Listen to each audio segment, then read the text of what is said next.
नमस्कार, मैं हूं मथुरेश और आप देख रहे हैं सहरसा नौ। मैं ईश्वर की शपथ लेता हूँ कि मैं विधि द्वारा भारत के संविधान के प्रति सच्ची श्रद्धा और निष्ठा रखूंगी। दोस्तों, बिहार की राजनीति में एक बड़ी चर्चा उपेंद्र कुशवाहा के बेटे दीपक प्रकाश को मंत्री बनाए जाने को लेकर सियासी हलचल तेज है। टेक बैकग्राउंड वाले दीपक प्रकाश की एंट्री को लेकर कई सवाल उठ रहे हैं।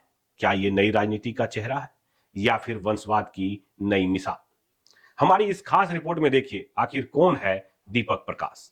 बिहार के नए मंत्रिमंडल में एक ऐसा चेहरा शामिल हुआ है जिसने राजनीति में कदम तो रखा है लेकिन अभी तक कोई चुनाव नहीं लड़ा। जी हां, बात हो रही है दीपक प्रकाश की। राष्ट्रीय लोक मोर्चा प्रमुख उपेंद्र कुशवाहा के बेटे दीपक प्रकाश की। दीपक प्रकाश एक राजनीति परिवार से आते हैं। उनके पिता उपेंद्र कुशवाहा बिहार की राजनीति का बड़ा नाम है, जबकि उनकी मां स्नेहलता कुशवाहा भी राजनीति रूप से काफी सक्रिय रही है। राजनीति में आने से पहले दीपक टेक्नोलॉजी सेक्टर में काम कर चुके हैं। उन्होंने MIT मणिपाल से कंप्यूटर साइंस में बीटेक किया है, यानी वो पूरी तरह से टेक फील्ड बैकग्राउंड से आते हैं।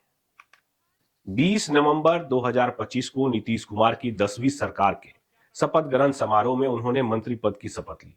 खास बात यह रही कि उन्होंने जींस और शर्ट पहनकर हलफनामा लिया, जो सोशल मीडिया पर चर्चा का विषय बन गया। कई लोग इसे नई पीढ़ी की राजनीति झलक मान रहे हैं, तो कई इसे परंपरा से हटकर उठाया गया कदम बता रहे हैं। लेकिन सियासत में सबसे बड़ा सवाल है, क्या यह वंशवाद है? क्योंकि दीपक प्रकाश ने अब तक कोई चुनाव नहीं लड़ा है, फिर भी उन्हें मंत्रिमंडल में जगह मिल गई।